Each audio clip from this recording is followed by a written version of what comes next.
The night had fallen softly over the quiet suburban neighborhood, wrapping everything in a blanket of calm. Emily sat on her old, beige couch with a steaming cup of chamomile tea in her hands.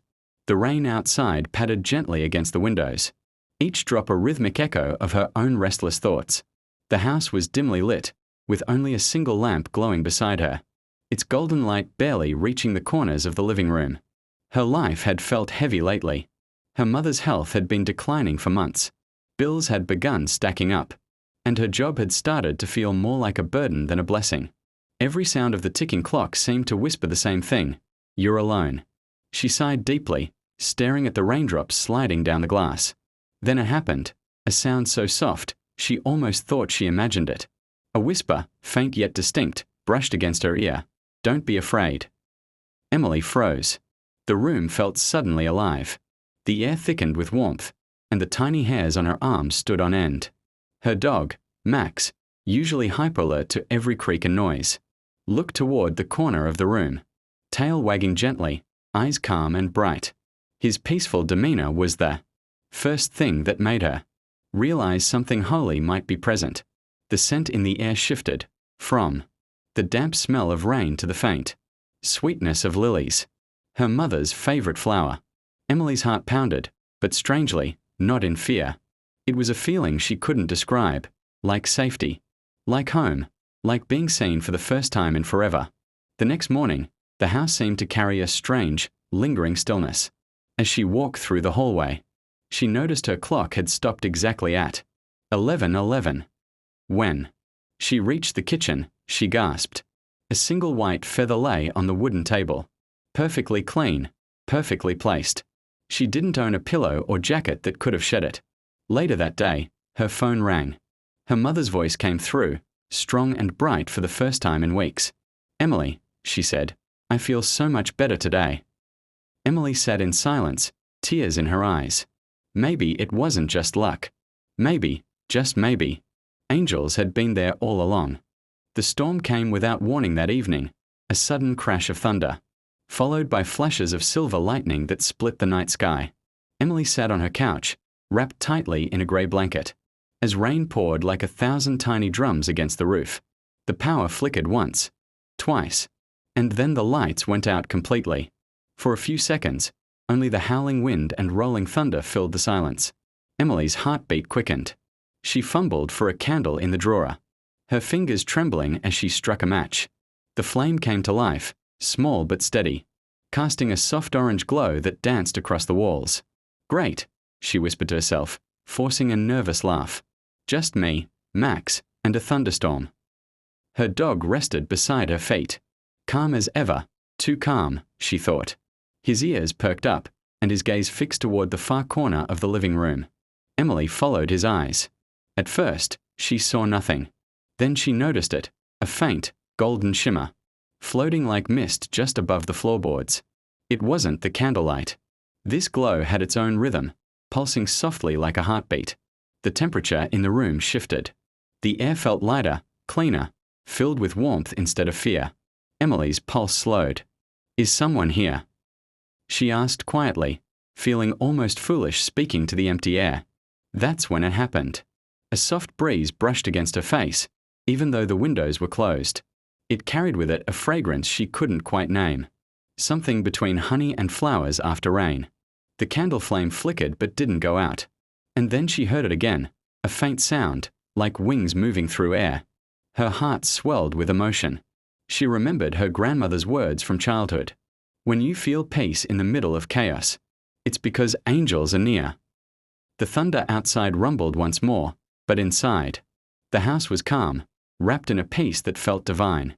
Slowly, the golden light faded until all that was left was the soft glow of the candle. Emily exhaled, tears of quiet or glistening in her eyes. For the first time in years, she didn't feel afraid of the dark. She knew, without a shadow of doubt, that something holy had entered her home that night. Morning sunlight filtered softly through the curtains, painting streaks of gold across Emily's kitchen floor.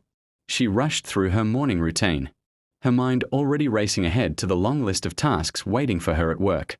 She fed Max, grabbed her keys, and poured coffee into a travel mug, all in one whirlwind motion. In her haste, she barely noticed that the burner under the small pot of water was still on. "Let's go, Max," she said distractedly, kissing her dog on the head before locking the door behind her. Hours later, while sitting at her office desk, Emily's phone buzzed with a message from her neighbor. Mrs. Carter. "Hey, sweetheart, everything all right? I noticed your kitchen light flickered earlier, but it's off now. Just wanted to check in." Emily frowned. "That's strange," she murmured. She hadn't left any light on. The thought nagged at her for the rest of the day until she finally returned home that evening. As soon as she opened the door, she froze. The air inside was cool and fresh, no smoke, no burning smell, nothing out of place. Yet the moment she stepped into the kitchen, her eyes widened. The stove was off, completely off. She knew she hadn't touched it. Right in the center of the countertop lay a small, white feather, larger than the last one, shaped almost like a heart. Emily felt her knees weaken as she reached out to touch it. A warmth spread through her fingertips, filling her with an overwhelming sense of safety and love. Her breath caught. "You turned it off, didn't you?" She whispered softly, her voice trembling. "You protected me." Max wagged his tail, as if agreeing with her unspoken thought. For the first time, Emily understood that angels didn't always announce themselves with shining lights or wings. Sometimes they showed up in the quiet, in the smallest acts of mercy, the moments that could have gone wrong but didn't. That night, she lit a candle and knelt beside her bed. Instead of asking for help, she prayed in gratitude. "If you're here," she said with tears in her eyes, "thank you for watching over me." The candle flame flickered once, not from wind, but as if it were answering her prayer. The days that followed felt lighter, as if an invisible weight had been lifted from Emily's heart. The atmosphere in her home had changed. It wasn't just a feeling anymore. It was something she could almost see and touch. The air carried a warmth that lingered even after she turned off the heater, and the sunlight that poured through her windows every morning seemed to glow a little longer, a little brighter. She began to notice the smallest, most beautiful things, the smell of jasmine drifting through her living room. Though she didn't own any flowers, the way dust particles shimmered like tiny stars in sunlight, the faint hum in the air at night that felt like music too delicate for human ears. Her mother's health continued to improve miraculously. Doctors called it unexplainable, but Emily knew better. She no longer doubted that her home had become a sanctuary, a place where something divine had chosen to stay. One Sunday morning, as she opened her window to let in the crisp breeze, the curtain lifted softly, swirling around her as if greeting her. The air shimmered faintly. For a fleeting moment, she saw them, faint outlines of radiant light moving gracefully through her room.